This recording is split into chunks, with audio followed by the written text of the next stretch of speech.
Monday morning. A new week is beginning at Beechwood Primary School. The children are talking about what they did yesterday and what they will do during the week to come. There is Mr. Mike driving to school on his motor scooter. He is a teacher at the school. And this bus passenger is Miss Porrock. She is thinking about her lessons for the day because she too is a teacher. Mavis is unlocking her cupboard. The other girls are arranging flowers. They like coming to school. So does Peter. Now he is cleaning the blackboard. John is putting the inkwells into the desks. But his friends are not working so hard.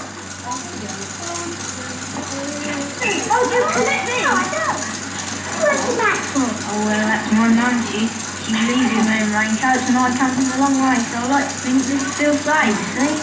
Interesting, I stayed up till 10:15 to see a play. It's called The White Tower. Did you see it? Yes. Really cool. Yeah. What part did you like best? Well, where the man fell down the mountain. So did I.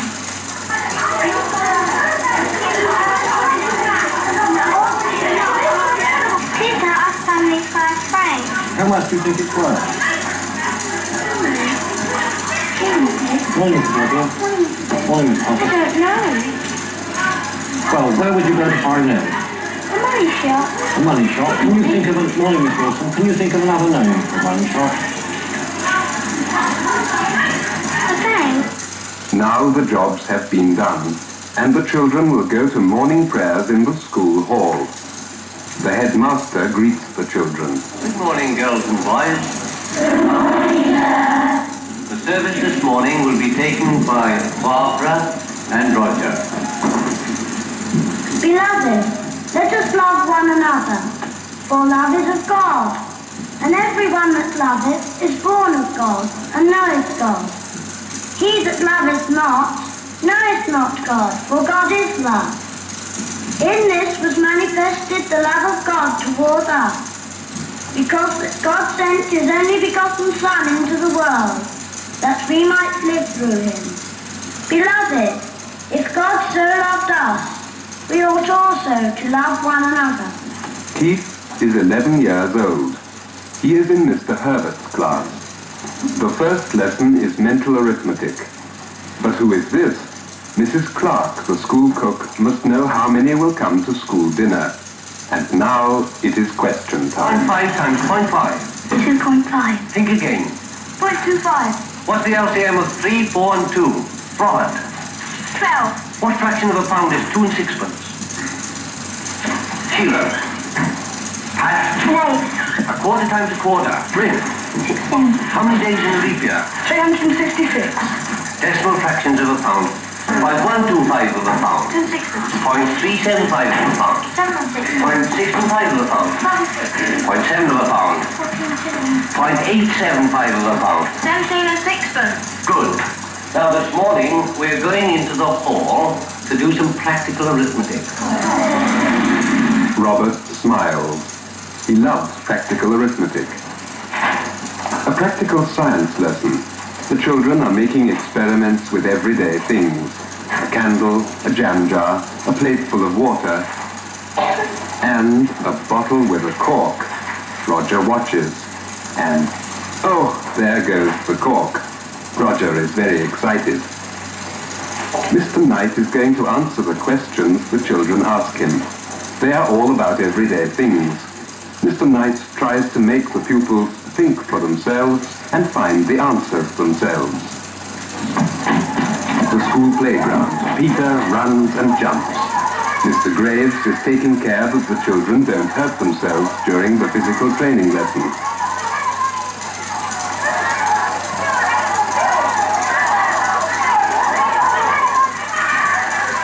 Now the children are hopping over a bench. They are doing somersaults and are jumping over the horse. In the school hall, the children are learning practical arithmetic and geometry. Robert is using a height meter that he has made himself, while the other children are using poles to measure the height of the hall or are measuring angles on the floor. These are lessons in practical arithmetic and geometry.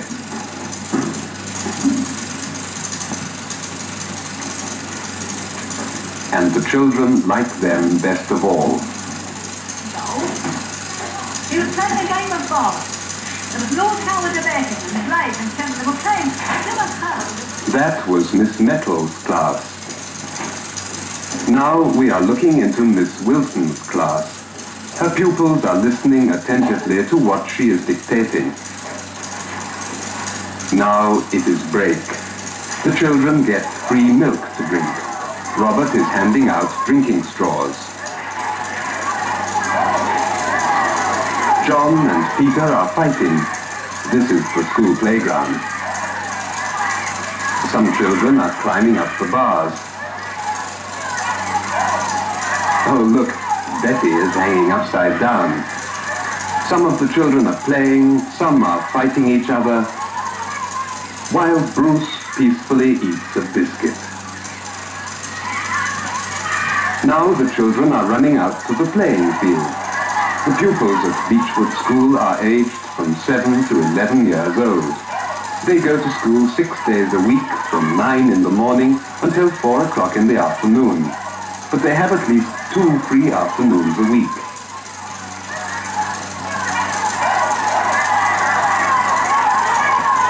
The headmaster in the staff room. Mary has just brought him a cup of tea. The other teachers are also drinking cups of tea.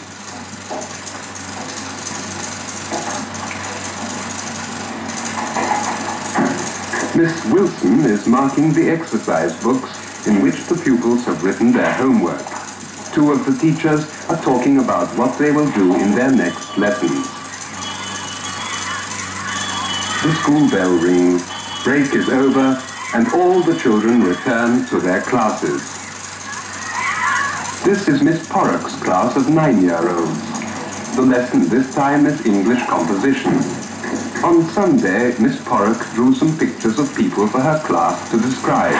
She starts with a picture of a farmer with a scythe. The girls and boys listen attentively.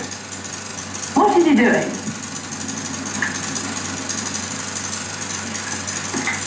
What's he doing, Sally? He's cutting the corn. Yes? What is he using to cut the corn? What do we call this piece of machinery that he's got here? Donna? A sieve. No, it's not a sieve. She started with the right letter, hasn't she? What is it? Anybody else know the real name for it? Colin? I think he's cutting the corn with a kind of a, scythe. Do they use them nowadays? Susan? No. What do they use? Paul? Combine harvesters. That's right, a combine harvester quite often, yes. Now look at the words tall, jovial, bushy, blue. What are they all? Colin? Adjective. Yes, what's an adjective? A describing word. That's right. They all tell us about this man. His build. How is he built? He is Strong. strong, yes, but let's have something about the way he's built. Well, supposing you were describing me, what would you say about that? Paul. Tall. Tall, yes, what else? Thin. Thin. Anything else? Another word for thin. You don't usually say people are thin, they are... What? What do you think? Come on, say what you think. What do you think, Celia? Skinny, yes. Would you say I was skinny? Would I like it if you said I was skinny? No, not very much. Now, there's a word that's a bit kinder than that. Who knows it? Judith? Slim. Yes, slim, that's better. I would like it if you said that. The lesson is nearly over. There is the school bell. Now it is time for dinner.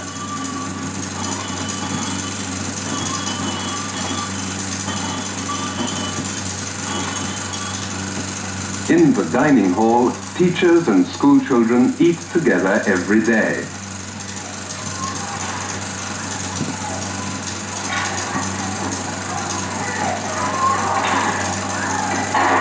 The meals are prepared in the large school kitchen. There is the cook. Miss Porrock and the other teachers see to it that the children behave properly at table, because some of the children eat as quickly as they can, so that there will be plenty of time to play afterwards. The children take it in turns to serve the meals to their schoolfellows. Each boy and girl learns to take over responsibility, to lend a helping hand, to think of other people.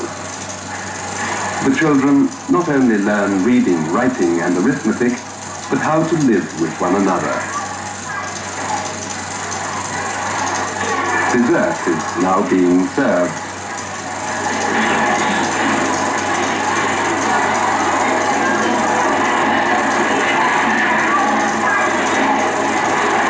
Now the tables are being cleaned. Soon dinner will be over. And then there'll be time to play before school begins in the afternoon. Flipping cigarette cards is a favorite game. The cards are flicked with the wrist and should land as close as possible to one another. Then they are picked up again and sorted, ready for the next game.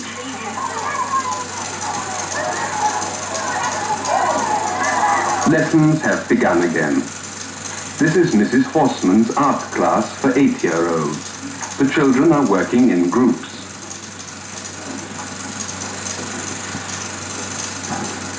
They are painting a picture for the wall. When Susan has finished painting her picture of a fish, it will be cut out and stuck onto Jan and Philip's painting of Under the Sea. This insect has been painted by John and will be stuck onto the spider's web that Mavis and Geoffrey are painting. The children may paint anything they like, but they soon find that it is more fun to join together on one big picture.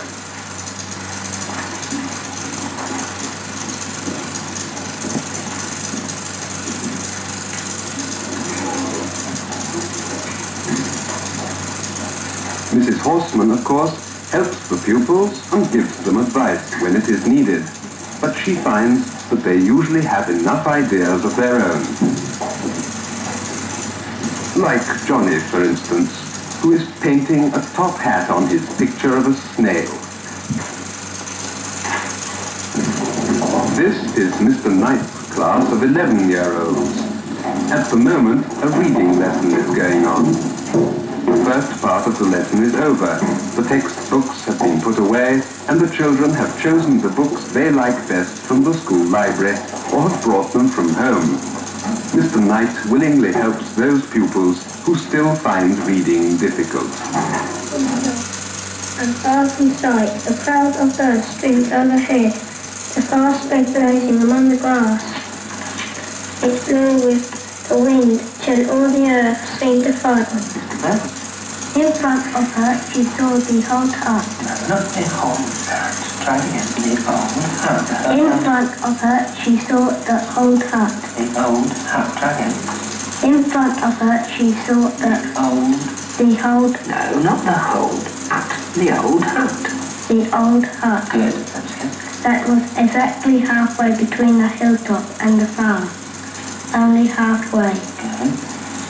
Linda knew that, however fast they ran, now they would never reach home in time. The fire was almost upon them. Right, Christopher, your reading's coming on quite nicely. Well done.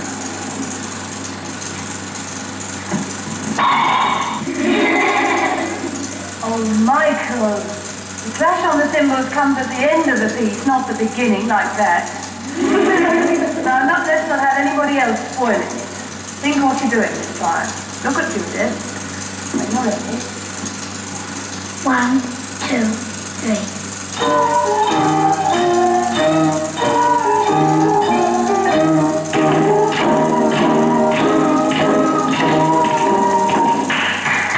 Oh, now, children, that's not good enough. plays right over that long note. You know where it comes. Ta-ta-ta-ta-ta, long note. Now get it right this time. Try again, Judith. 1, 2, 3.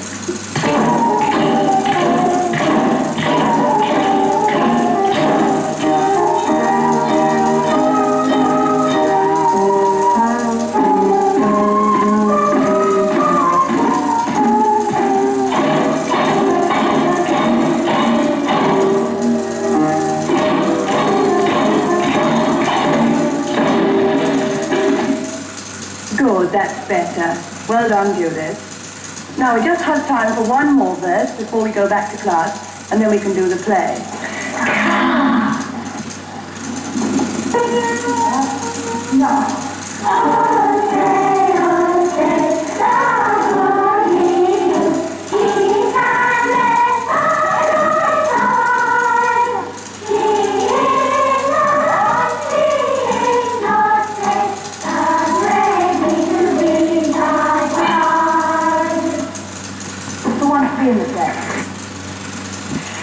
Miss Porrick's class are now going to make up a little play. The story they have chosen to act comes from an old English ballad, The Bailiff's Daughter of Islington. Now off you go.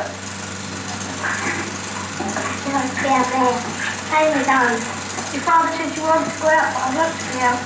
Oh, not too. Funny enough. Now remember, you mustn't play with those kids. Oh, all right. Then who's Dirty? Quentin, come and play with us. Quentin, come out and play with us.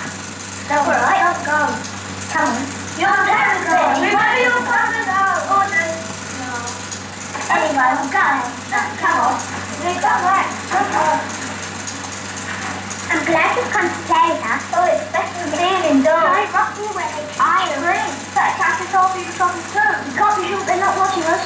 No, come play with us. Just a minute, children. Whatever does it sound like? The monkey house. Yes, that's about right, Jordan. Now give the other people a chance. Go on, Colin. Please, sir, look out there. She's playing with the other people. I must do it. Benjamin, come on. Look out that window and you'll see. Come here, Quentin. Now, boy. I warned you before not to play with the kids and you disobeyed me. So now you have to go to London and be an apprentice. What about money? Yes, to 10. That's not much. You won't get him very far. He doesn't deserve a lot. Why did you let Quentin play with those children? You disobeyed me. Sorry, Lord. So you should be. You wouldn't listen to me. Don't make excuses. You're back. What about the money? You don't have anything. Go on, to London.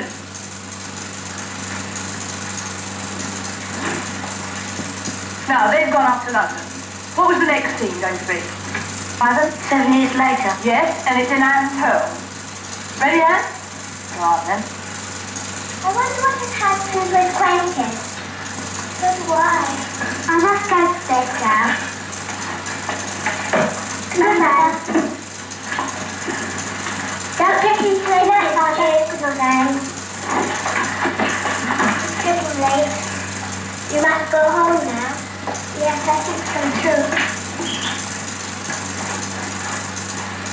Here's your coat. Here's your hat.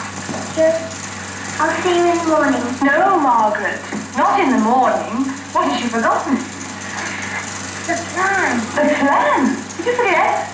Oh, well, I'll come back at midnight for you. I have a plan. I am very excited, and I'm looking forward to it.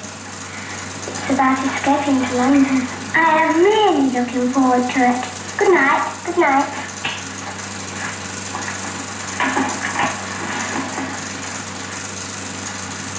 I hope she's ready. So do I. Is this the right window here? Wake up! Wake up! Hurry! You must not let your mother know that you're up. Come on. Are you sure your mother's not awake? I'm quite sure. Hurry! We must get on quickly. After that, I'm so tired.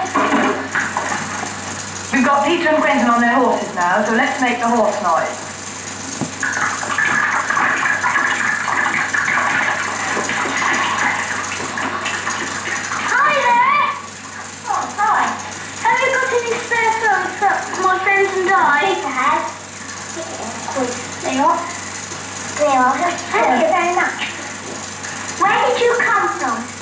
just coming from London. Where were you born? I was born in Islington. Perhaps you could tell us about the Bailey's daughter. Do you know the Bailey's daughter? Oh yes, she died 7 years ago. Take everything I've got, the horse as well. But I am the Bailey's daughter. You? Yes, well let's go and get married. And I'm ready to be your bride. Good old Quentin, found the Bailey's daughter, Carl. Pop on the wall.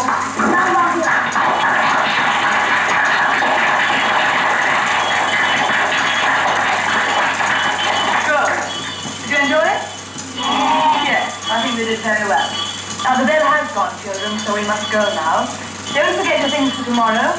Cuttings for topic book and news for the news sheet. All right? Bye for then. Straight out down the corridor.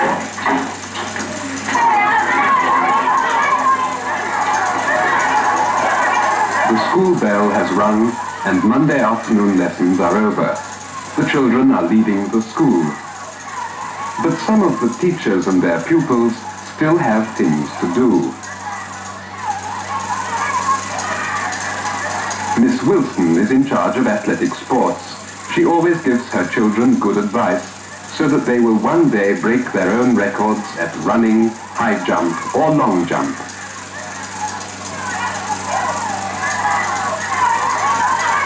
Leslie and Vernon have stayed behind to help Mr. Knight get the stage ready for the school concert.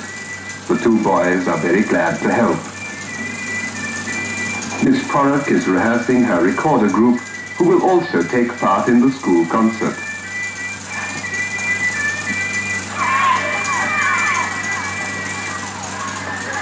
But now it is time to go home. Everyone has done enough for one day.